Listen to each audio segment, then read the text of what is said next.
อย่างตำลูกเจียวกีมาเด้อมากินข้าวปลาตำเจียวมันทุ่นสักเนี่ย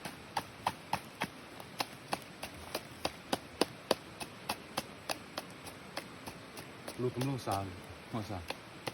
เจ้ากีเป็นลาสาเป็นแดดเป็นลาสากินข้าวปลาวันนี้มาเด้อ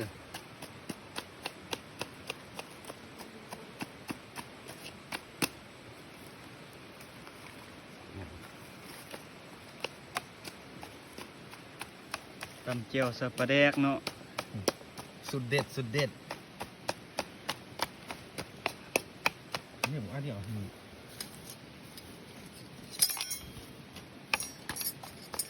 มาเด้อกินข้าว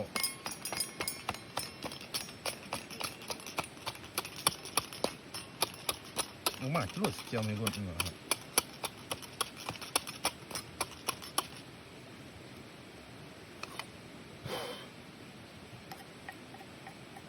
แล้ว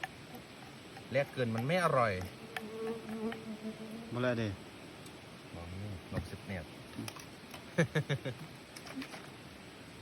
เจ้มจ้นบอกเลยคำเดียวว่าโอ้โหโคตรพ่อโคตรแม่อร่อยอ่ะ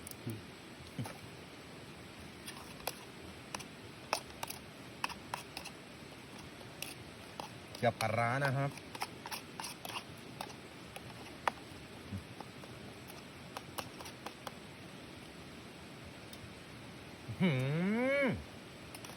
อร่อยมากไปละ